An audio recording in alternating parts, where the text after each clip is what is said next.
So I guess we are live now. Good morning, everyone. I welcome you all in today's live webinar on importance of documentation during labor.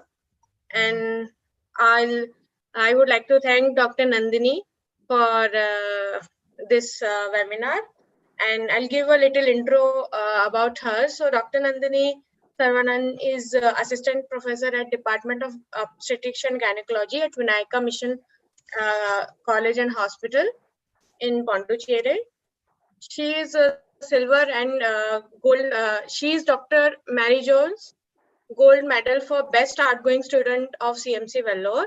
She has silver medal and gold medal in winner in Annual Research Award CMC Vellore. Then she has received Dr. Kamini A. Rao Otakar 2020 for South Zone and Yuva Fogzai. She is a district instructor of Indian Academics of Pediatrician. She is active lactation counselor in Breastfeeding Promotion Network of India. She is a life member of Fogzai, Indian Federation of Ultrasound Society, and active member of Women in Public Sector, organized several health awareness programs in rural areas. She is a principal investigator for ICMR and Fluid Research Grant CMC Research Project, and she also have published papers in peer-reviewed and index journal. So yeah, I welcome you, Dr. Nandini. Thank you, Priyanka. So yes, ma'am, you can start with the presentation. Yes, sure.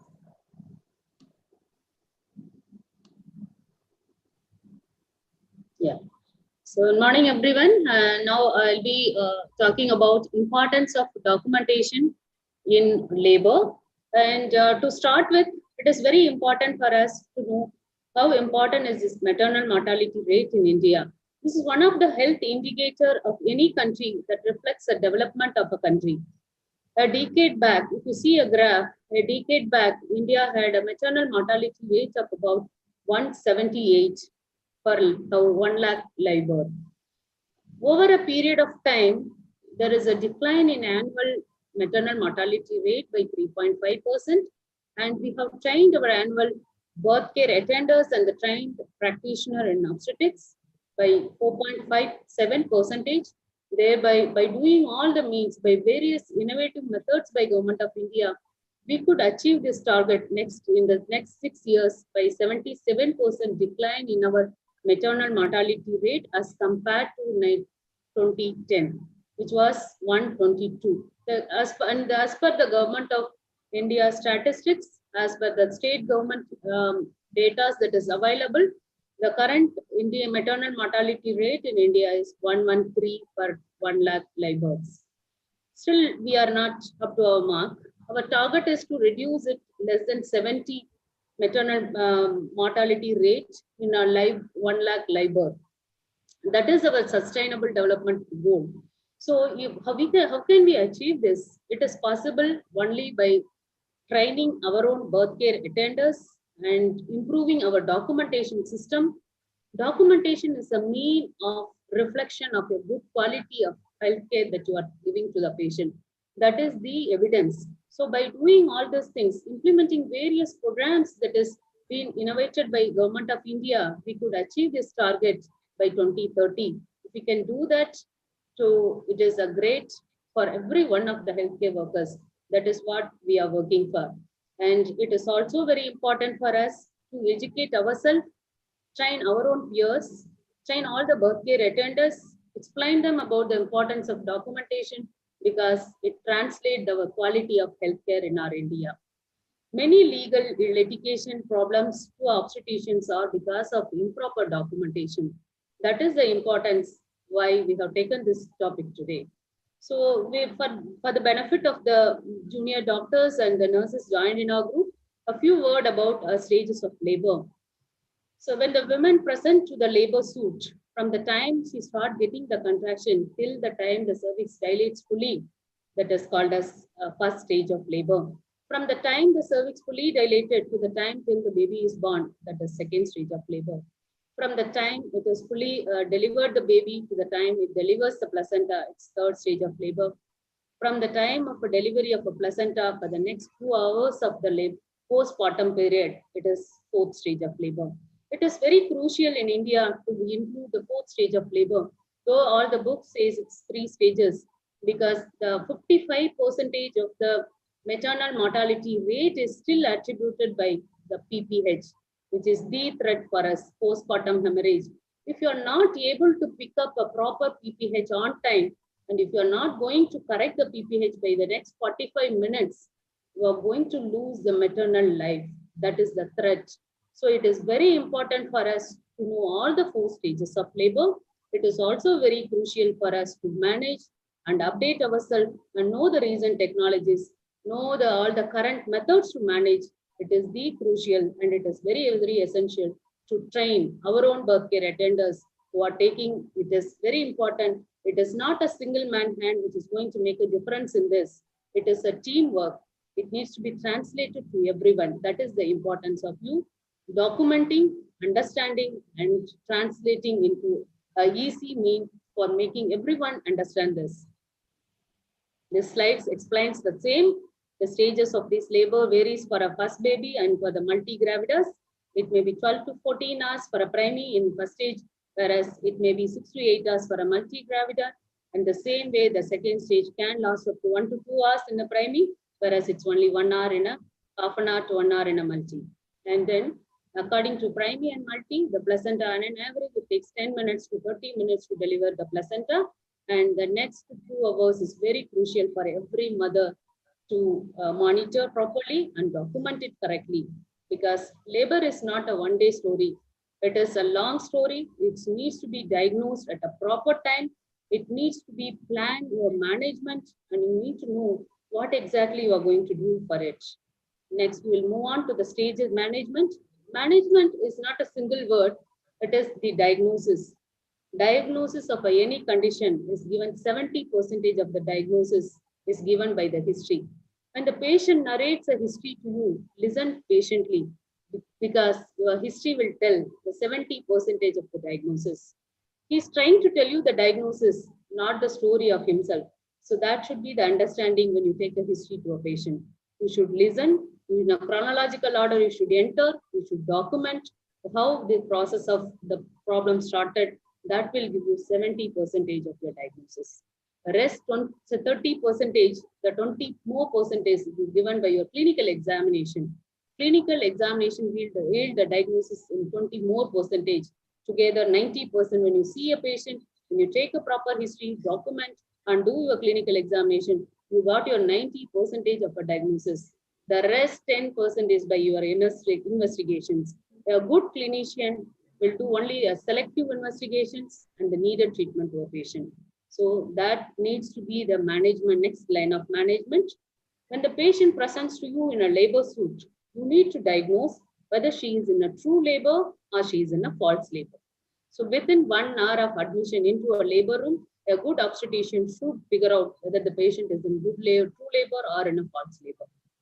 If the patient is in true labor, we are moving on to the next step, that is the management of a labor. So the management of the labor starts with the preparation. How we are going to prepare this patient to a labor suit. What are the things that you're going to monitor in the process of labor?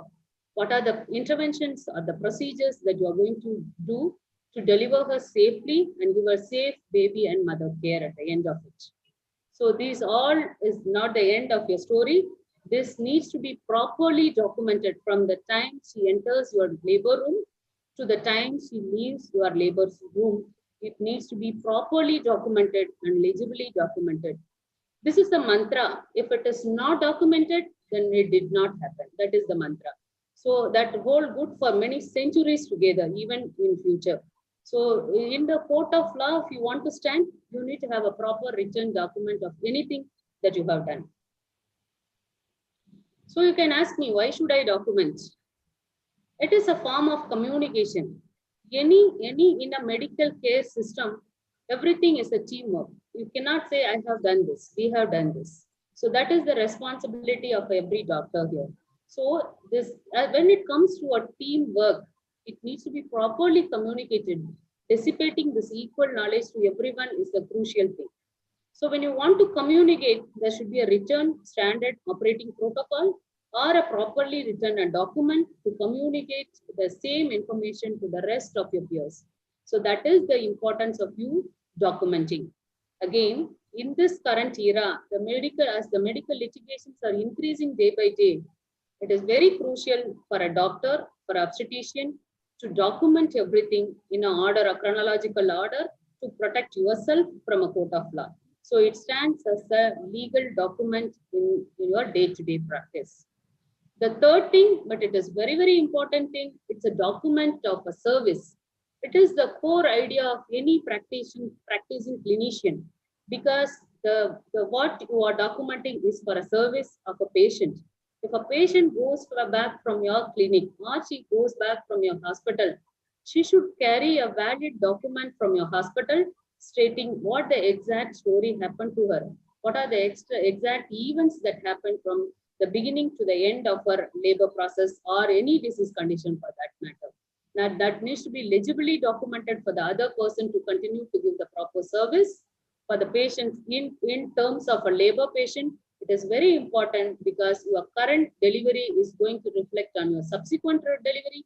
The same way, whatever happened in the previous pregnancy and the intrapartum period is going to reflect on your current pregnancy. Say, for example, if the patient had a postpartum hemorrhage in her previous pregnancy, there is a 50% chance that she can have in this current pregnancy as well. The same way the patient had a previous cesarean section, the intraoperative or events that happened in the previous cesarean section is going to reflect on your current LSCS management or your vaginal birth after cesarean section management and so on. So it is very important for the purpose of the service, for the purpose of the legal documentation. For a proper communication, you need to have a properly written document. A good clinical documentation practice is the secret of any good clinician in this field. So what is the definition of a good documentation practice? It includes, it should be concise document, it should be very legible document, it should be accurate, and it should be traceable record. If a woman comes to you and when you start taking your medical history, you got your 70% of your diagnosis. When you do a clinical examination, the next 20% you have. You will do a selective needed investigation, you got the rest of your diagnosis. You document this, and it is not enough. You are not going to stop with the documentation. In this era, it is very, very important for you to take a consent from a patient. Without a consent, you are not going to proceed with your treatment. It is very important. According to the level of understanding of each patient, you need to explain them. This is what a mode of treatment going to be. This is what the process that is happening with you. This is why I am planning on this treatment. These are all the various options that is available for you. In this option, if you choose this, these are all the advantage, these are all the disadvantage. These are the alternate methods that you can adopt. It is going to be a cafeteria approach in this current era. It is not going to be a doctor directed, or you are not going to be authoritative person to take the correct dictating a decision to any patient. It's a cafeteria approach nowadays. So you need to tell, you need to document, you need to communicate to the patient. Very, very important. Documentation is of no use when you have not communicated to the patient. Any bit of information that you are documenting need to be communicated to the patient. Following that, you need to document. That is the key points that you should follow. So that documentation should have all these 4 good qualities when you are documenting. What do you mean by concise? It should be a standardized form. You cannot use unindicated and abbreviations in your documentation. It should be easy to use. Anybody should be able to use your document. That is the idea of you giving a document. And it should describe the complete story of a patient from the time when she entered your labor suit till the time she leaves, how she presented with. Was she having any pain? Was there any leaking for vaginum? Was there any bleeding? What exactly the procedure you have done? Whether you have induced her labor process or if she went into a spontaneous labor, what are the drugs that you have given during her labor process? Whether you have given any pain relief medications for her? Will she have any other reflections because of your medication? Whether she had any added disadvantage or any allergic reaction that she developed during the process? Whether you have transfused her, following transfusion, were there any adverse reactions that happened? How exactly she delivered? What is the mode of delivery? who conducted the delivery, what is the outcome of delivery, and what happened in the post-op period. That should be the description of an entire story of a pregnant lady when the time when she enters the labor room. So next is your legibility. Legibility just means, in a simple word, whatever you are writing, somebody can read it, interpret it, leave about interpretation. If they can read and understand, that is called as legibility. It can be a written document, it can be a printed data, but that should be read by everyone. That is mandatory. If a document is not legible, then there is no meaning of you documenting. Then the third thing is your accurate. It is the key important of you knowing accurate documentation. It is very important for you to document a real data, not a falsified data, not cooking up the data. It should be a real data. So as soon as possible, when you do a procedure, you need to document. Human mind has a very short memory. You are not going to recall a year back data. You are not going to recall a day data that happened a day back. It is very important as soon as you do the procedure. Once any procedure starts in this manner, you plan in your mind what procedure you are going to execute. You plan what you are going to tell to the patient. Take an informed written consent from a patient. Arrange all your articles or whatever the pre-preparation that you need to do for your procedure. Following, you do a procedure, and immediately after that, once you ensure that the patient is stable and her conditions are all right, you document. It is the rule, the person who is doing a procedure should document what exactly happened. You are not going to translate, or you are not going to give that work to anyone else who is not able to describe what you are going to describe. That is also very important. And the process must be formulated to catch up any errors. If you think there is an error in this format, it should be properly corrected to make it accurate. The last important variable in this is a traceable record. If that record answers all the three queries, why it was recorded, what was recorded, when it was recorded, and who had recorded this. If all four queries are answered, then it is a traceable record. It is very important. Then when you read many newspapers, when you see all the upcoming information, you will know a doctor can be sued after 30 years of a treatment. Any doctor is responsible for what she had done in the past. So that is very, very important. You would have treated a condition, but you would have not documented the condition. Later, 10 years down in the life, the patient may come back to you. The treatment that you have done is wrong for me. Because of that, I have ended up getting this problem. So in front of a law, in court of law, you will be sued because you don't have a traceable record to stand yourself and say that I have done a correct treatment at that given point of time. So it is very important for you to keep it very safely, the recorded data. So that is the importance of every place to have a medical record department, and they have a vital role in any bigger institution or in a hospital to keep it in a proper way and reproduce the data. And the current data, whenever the patient is requesting for any particular document, it is our responsibility, it's patient rights, that we have to give that data to the patient. So that is the importance of you keeping a traceable record. So now you all know what is the importance of documenting, how it needs to be, what is the ideal characteristics of a proper document. Now we will move on to our labor thing. Photogram. A photogram is a single word that describes the whole story of a labor process. It's a diagrammatic record of an event that happens in the labor. It has various importance on its own. It can monitor a progress of labor. It can monitor maternal and fetal well-being during the labor. And also it detects the early detection and management of a labor abnormality. That is the importance of a photograph that needs to be educated to each and every healthcare worker in our system, starting from the auxiliary nurses and midwives, to our undergraduate students, to the medical trained students, and to everyone who is conducting a labor, because it is not very difficult to learn. It is a simple method and everyone should know to monitor a proper labor. And in a single sheet, you will get a lot of information, the entire story of a labor patient, if you have marked it properly.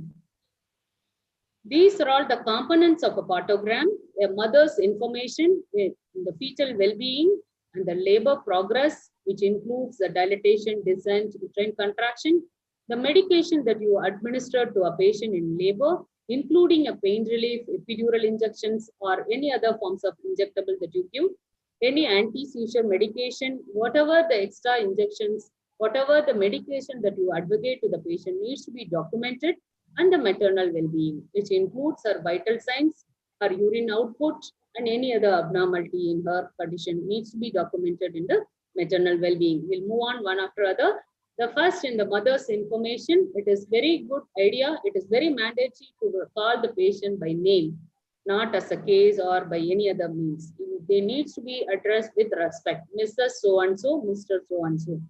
The age of a woman and the parity. Parity and the obstetric score is the key that every practicing obstetrician or undergraduate student should learn how to write it, how to label it, and it is very, very important. And the gestation period, it should be calculated properly, appropriately, especially when the patient comes to a labor room with a labor pain. It is very important for you to assess and recheck your finding and write your gestation period precisely. Write the exact date and time of admission to your labor suit, and when she has rupture of membrane, about a brief, important, significant, salient antenatal histories. The next comes your fetal information, which includes a fetal heart rate. What is the status of your amniotic fluid membrane or your membrane and amniotic fluid? What happens with the molding and caput also will come under the next column of a fetal information that you are seeing. The third column in your photogram is your, again, it also says, because it's very important for you to monitor the fetal heart rate, because safe and reliable way of knowing how is the baby inside. You will listen at the end of each contraction, you monitor the heartbeat and you record it every half an hour. If you see this photogram, each small square is half an hour interval. Each large square is 1 hour interval. So every half an hour, you need to record the fetal heart rate. And also the state of the liquor you can assess during the labor process, and that needs to be documented because the color of liquor reflects the well-being of the baby. If the clear liquor indirectly translates or tells the baby is safe inside, the same way if it is no liquor inside or the liquor is blood stained, that reflects the condition of the baby. If it is meconium stain, each time during the contraction, the baby is going to swallow that meconium stain fluid and can end up having a breathing difficulty later. The same way, if there is no liquor inside, that is marked as a A, that means absent liquor. So absent liquor means it's a thick meconium. Each time the baby is going to have a breathing difficulty or the umbilical cord is going to get compressed when the baby mother is getting each contraction.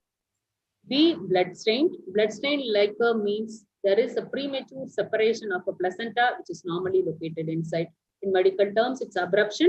So that needs to be taken in consideration. That needs to be monitored closely to end up in a good, proper delivery of a baby. You need to be very careful while monitoring this. The next column in your thing is your uterine contraction, that is shaded very dark in color. Depending on the darkness, it reflects your intensity of your uterine contraction. That is what marked here. Following that, there is a drug column monitoring. Next, maternal pulse rate, BP, and rest of the things monitored. So it's very important to begin your cervical dilatation graph at 0 because there are a lot of photograms available. But currently, we are using this system. It starts at 4 centimeter dilatation. There is a line drawn from here, which is called as alert line. From 4 hours from this point, there is a line which is an action line. Any labor curve that lies in between is a normal process of labor. Any curve that goes on the right side of your action curve needs your definite action to deliver the baby. And all the entries made in relation to time when the observations are made. Also, you should note your date, time, and everything is legibly entered. And also you will sign with your signature, should be very properly written to know who had done this. And also at the end of your photogram, you will also mark the outcome of a delivery, like the single life fetus delivered at this time. This is the sex of the baby. This is the weight of the baby and number of the baby. That will be marked here. So looking at this comprehensively, it gives you the entire history that happened to a mother in a labor process. As I have already mentioned, the mother condition, you will be seeing the vital signs, You will be monitoring her blood pressure and marking it in this manner with the arrows upward and downward facing. And the pulse rate will be monitored as a dots, and your temperature will be measured every 4th hourly. So if woman is a hypertensive or a severe preeclampsia patient, will be monitoring her urine analysis. You will be checking her urine albumin frequently. The same way, the laboring mother should be well hydrated. So the well hydration will be reflected in your urine output. So it is very important for you to monitor the urine output during the process of labor. So again, if you look at this, you just need your hands and you need your stethoscope and your BP apparatus to monitor. You don't need any major advancement. So it is very simplified and anybody can practice this. So it doesn't need any other thing more than your clinical skill to mark this photogram. Also, you should remember, so this, whenever you do examination to a pregnant lady, whenever you do, it should go in order from head to toe. And any per-vaginal examination should proceed with your per-abdominal examination. In your photogram, if you see, the cervical dilatation is marked by your cervical per-vaginal examination, whereas your descent of your head is marked based on your per-abdominal examination. So if the baby is 5 by 5, all the 5 folds are palpable per abdomen, it means the baby has not entered the pelvis. The same way, when you feel only one fold or one part of a head is palpable per abdomen, it says the baby has reached at the ischial spine level. When you see no palpable per abdomen, that means it is beyond that ischial spine, and you will be able to assess from below. And there is surety for your vaginal birth. So these are all the translation of your graphical representation in your clinical implication. And also it is very important, there are various conditions where your per-vaginal examination can mislead you, especially in obstructed labor, where you may think the baby is at the introitus. You may try to apply an instrument and you may fail.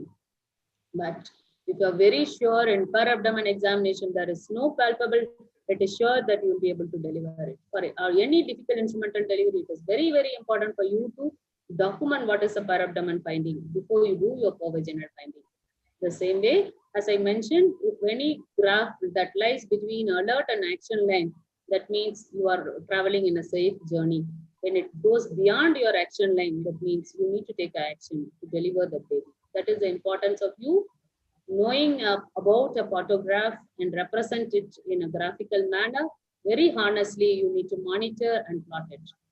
What happens actually in India? Most of the time, it is a retrospective filling up of the photograph. Why? Your senior may ask you. Your charts may get audited. You may be thrashed in front of others. That is the reason why you will fill it up quickly.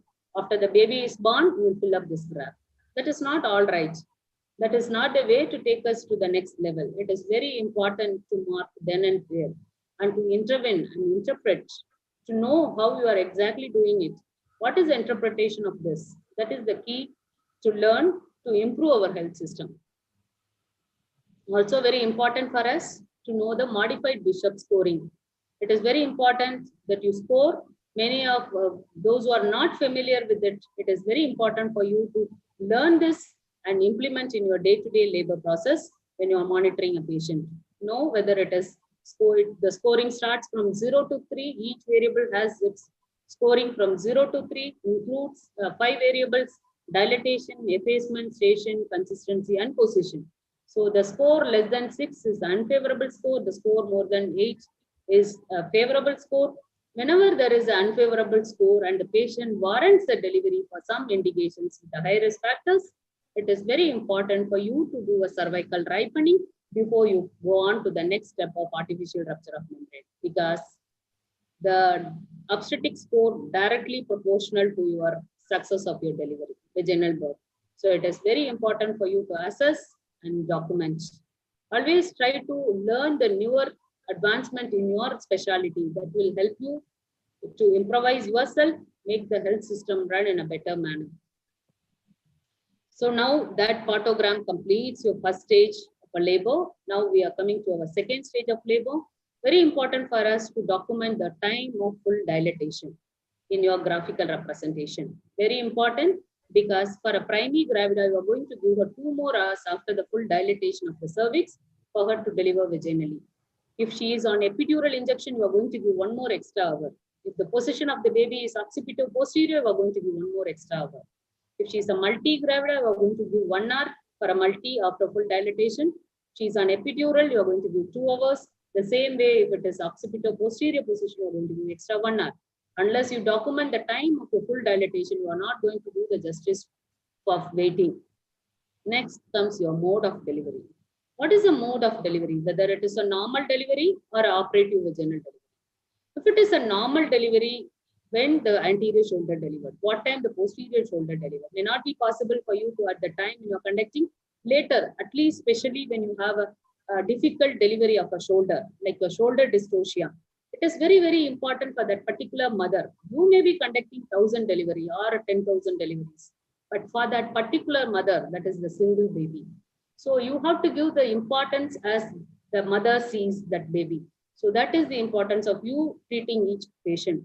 So when you are seeing that baby, it is very, very important for you, because if you encounter a shoulder dystocia and you deliver the baby using various maneuvers, or if the baby has some birth injury, or the baby has some instrumental injury during your delivery process, it is going to reflect on the baby's milestone later in life, maybe after 5 years, maybe after a year. We don't know. So it is very, very important for us when you are documenting, when you encounter a shoulder dystocia, you need to write precisely what maneuver you use to deliver this shoulder and what exactly happened, whether the baby is moving all the 4 limbs or the baby has some difficulty in moving the limbs.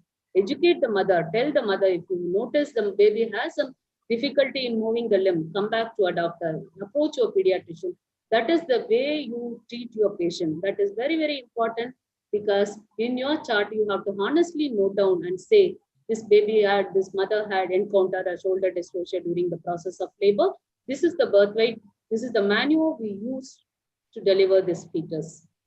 Very important. The same way, the Apgar of the baby, you need to document the Apgar of the baby, birth weight, sex of the baby, and whether any baby cried at birth, whether you required any neonatal resuscitation during the process of labor. Very important. And now we will move on to the 3rd stage and 4th stage. The time duration for the time of your delivery, from the time you will deliver the baby to the time you are delivering a placenta. That is important, because you are approximately using 30 minutes as a cutoff. So you can, if the mother is not actively bleeding, and you can wait for your placental delivery, maximum up to half an hour. But in current scenario, because of the active management of 3rd stage of labor, we are doing a controlled car traction to deliver the baby, to deliver the placenta. And also in a preterm labor, in certain conditions, if the mother has anomalous uterus, or it's a preterm, or it is an intrauterine fetal demise, you are not going to follow this, because the moment in the intrauterine fetal demise, if you are going to prematurely do a controlled cord traction, the cord is going to snap and you are going to have a retained placenta. And that will lead to a removal of a placenta under anesthesia, in the means of removal of placenta in theater under antibiotic cover. That is unwanted. For that, you need to choose, you need to tailor to your patient whether you are going to follow this controlled cord traction to deliver, or you are going to wait on it. That is up to your discretion and your patient decision there at that point. And the completeness of placenta, the mode and completeness, whether, as I have already mentioned, whether you have done a controlled cord traction or it is a spontaneous expulsion of a placenta, what method it was delivered, whether the membranes are complete as soon as you deliver, however good obstetrician you are, however senior you are, in material, it is very, very important. Unless you open the placenta, see whether all the cotyledons are there complete, and whether membrane is complete. You will not miss the problem. You will not end up in a problem if you document it properly. But if you examine properly before you leave that patient, it is very important for you. Then comes your active management of 3rd stage of labor. And you also have to document about PPH. What is the total blood loss? Whether the patient had any difficulty in delivery, whether how much is the estimated blood loss, and what exactly happened, the perineal laceration, what degree of perineal laceration she had, whether it is the 1st degree, 2nd degree, 3rd, or a 4th degree perineal laceration. It is very important for you to mention it, document it for her future delivery and for her future well-being of a mother. You need to document and properly repair it. In this scenario, in this current practice, lot of marital disharmonies are because of your perineal improper perineal closure. or either overdoing the procedure is also wrong, underdoing a procedure is also wrong. So if you are doing a perineal repair, your ultimate aim is to give back the mother the normal anatomy. If that is your aim, then you do a good job of suturing. So you need to learn it, practice it, and before you implement onto a patient, it is very important that you give back the normal perineum back at the end of your delivery. That is should be the idea. And especially end of all normal deliveries, you should do a rectal examination, document, make sure the rectal sphincters are normal and there is no buttonhole injuries. And you also document it if there is a 4th degree tear that needs to be sutured by a senior obstetrician under a good visible light with a proper anesthesia, and that will prevent her future complication of obstetric anal sphincter injuries later in life. Very, very important point to remember and to document, especially if it's a 3rd and 4th degree tear. The extra antibiotic cover, extra support, extra stool softener that you give, it all needs to be documented and given. Very important. And the cord blood sampling. So whenever there is an option of you collecting a sample from a cord, don't poke the baby unnecessarily. You can collect your neonatal TSH values from a mother blood. You can check the blood group from your cord blood sampling.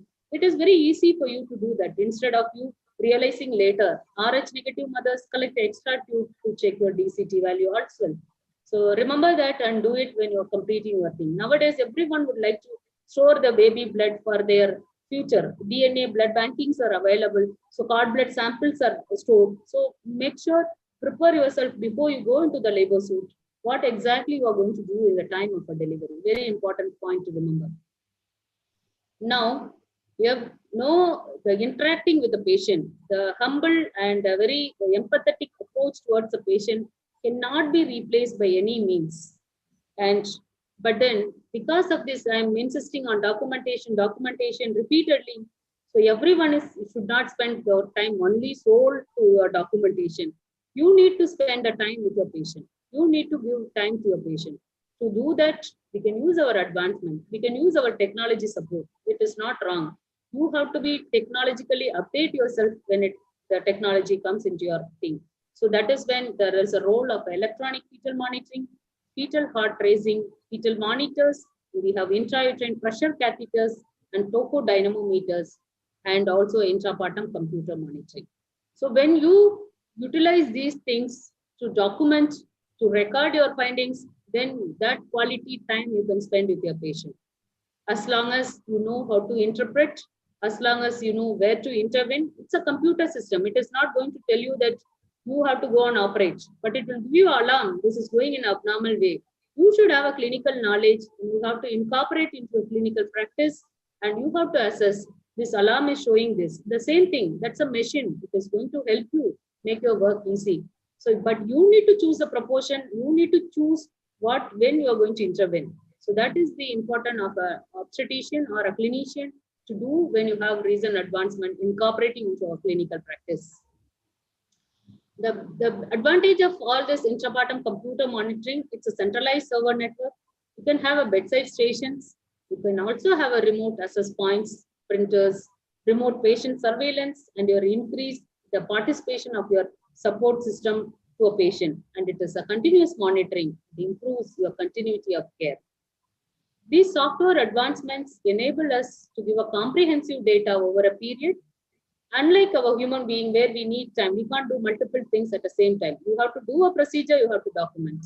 Whereas this technology is helping you to take a point of care in a real-time charting. That is the best advantage of it. Immediate alarm features to tell that when it exceeds your critical values. But when you see that value, you need to go and intervene. You need to decide what exactly you're going to do for it. And this software integrated, it helps us to manage as an evidence-based practice, giving us a e-photograph at the end of your documentation. That is the best advantage of your technology. And this all helps us in giving enough time to a patient-doctor interaction or a nurse-patient interaction timing. It helps us to giving your reports properly. You can store it. You can give a printed reports for them. And it's a good time management. You can choose it. If you think only the work that can be done by you, you do it. If you think that any technical advancement can help you to do it in a better way, you can use it. You are not wrong. and the flexibility. So nowadays we have a lot of inventions where the patients are not being bound to the bed. They can have a monitoring while they are walking, while they are sitting. It gives the freedom of movement in labor. That is also very important for them to have a normal process of labor, and that is safe. It is not very difficult to manage the safety issues. Last but not the least, ethical and legal concerns. When you are legally responsible for the documents that you sign, whether it is a written sign or it is a digital signature, it is very, very important for you when you are signing, because you are always responsible for your signature. When you sign, you are indirectly telling, I have read the document, I have corrected, there is no correction in this. If anything goes wrong, I am taking a responsibility for this particular document. That is the meaning for your single signature. The signature should be legible. At least it should have a last name or a first name with the initial. It should be the same. You should not keep changing your signature for each document, because it's going to stand in a court of law for you.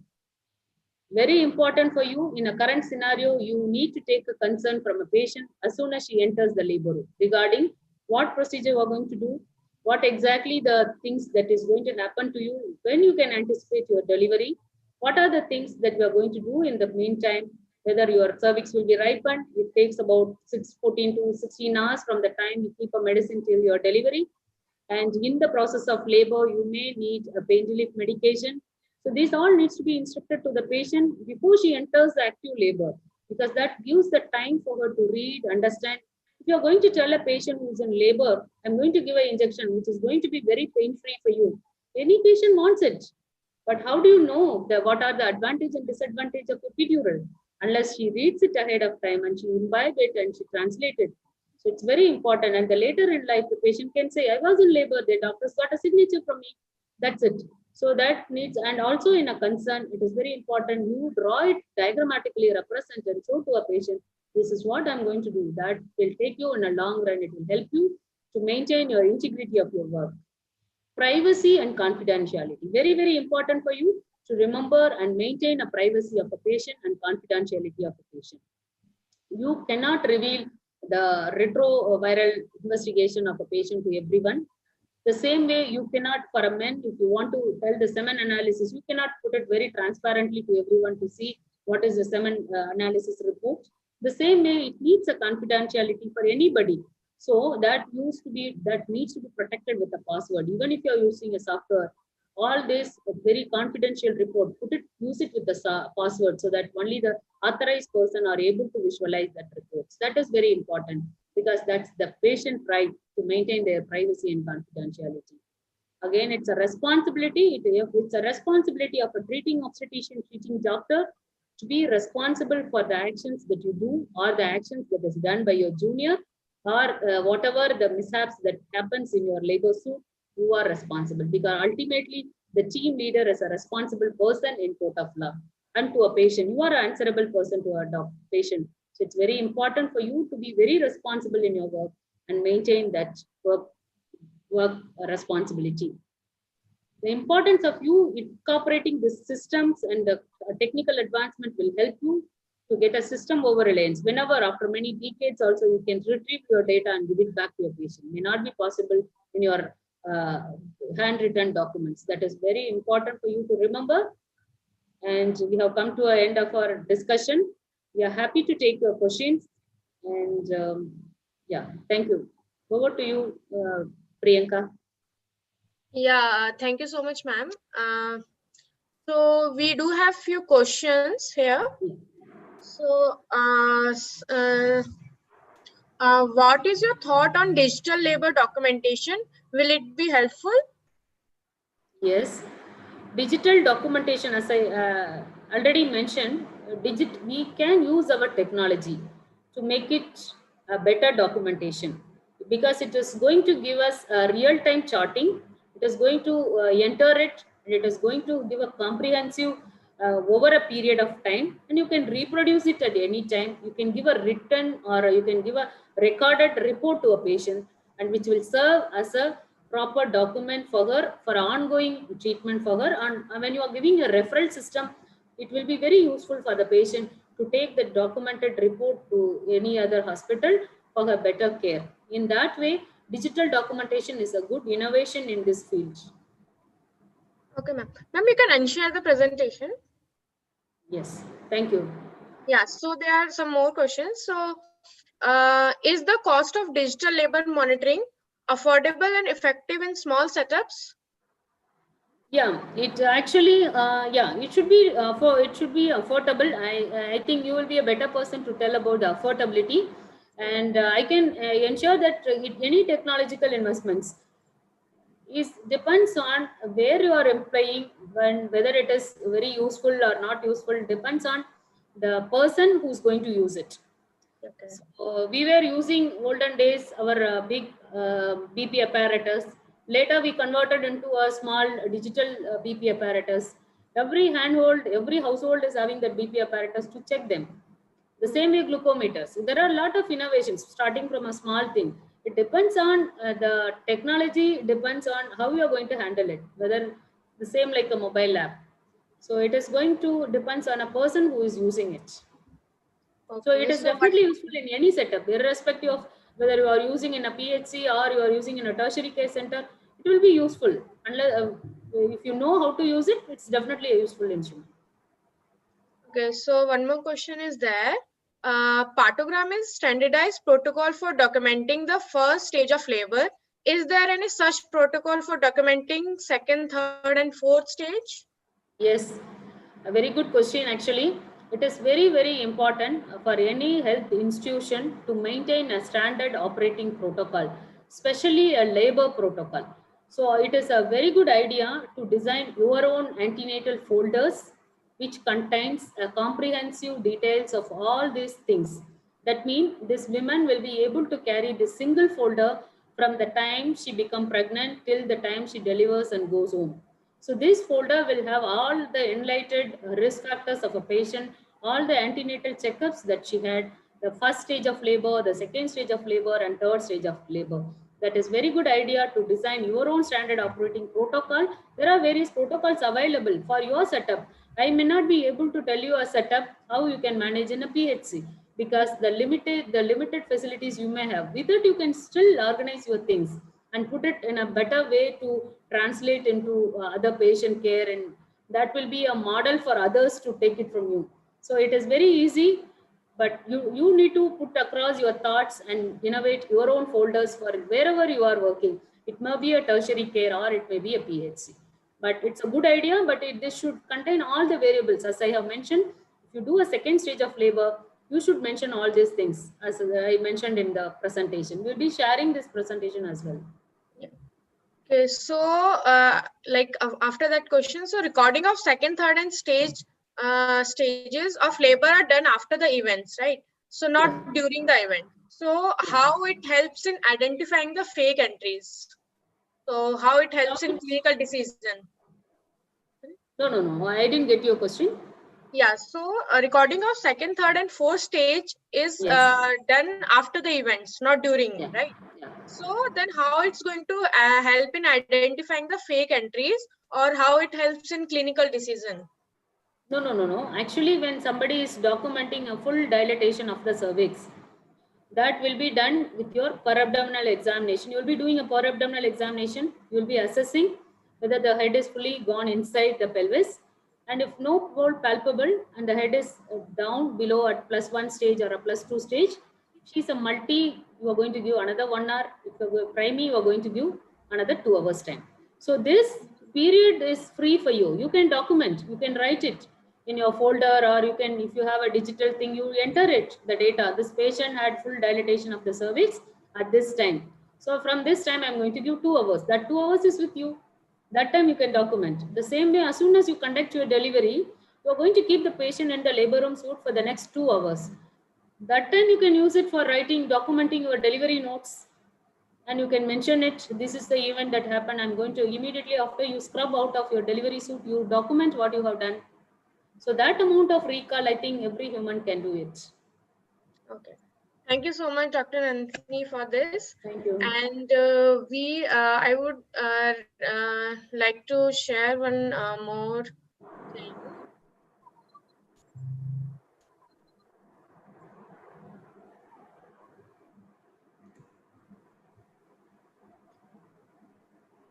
So yeah, I think it was a really great session, and you guys, you must be knowing about Daksh application also. So Daksh application is a very beautiful paperless labor monitoring mobile application.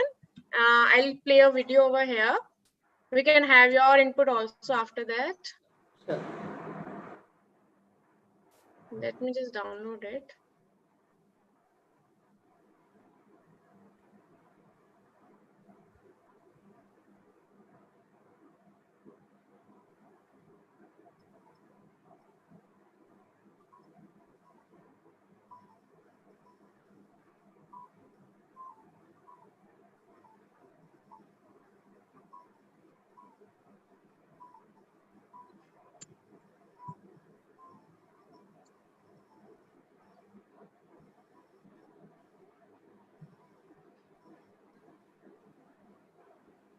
Let me share my screen first.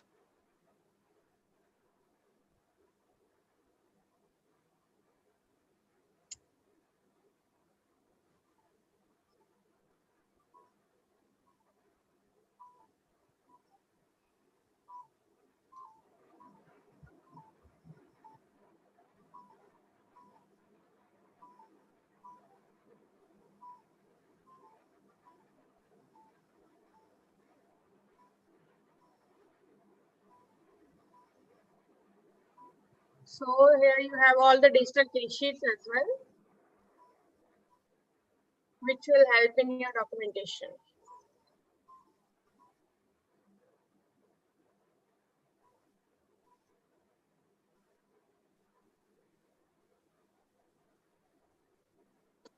So yeah, thank you so much, Dr. Nandini.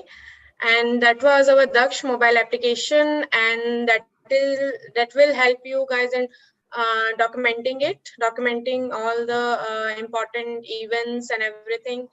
And I think Dr. Nandini can give some inputs on this. Okay, as I said, basically this technical advancement depends on the hand that the person who's using it. If it is very easy for everyone to implement it, then it will be very helpful for their day-to-day monitoring of a labor patient. And as you have mentioned, it is going to store and it can be reproduced later. And you can also give a printed format to a patient. And I Yes. think that will be helpful for a patient for her future documentation and for her future treatment as well. And if you are giving a referral to a particular patient, and if you are giving it in a recorded form or exact events at real time, that will be of a great help for any patient for her further treatment. Yeah. Okay. Okay. Thank you so much.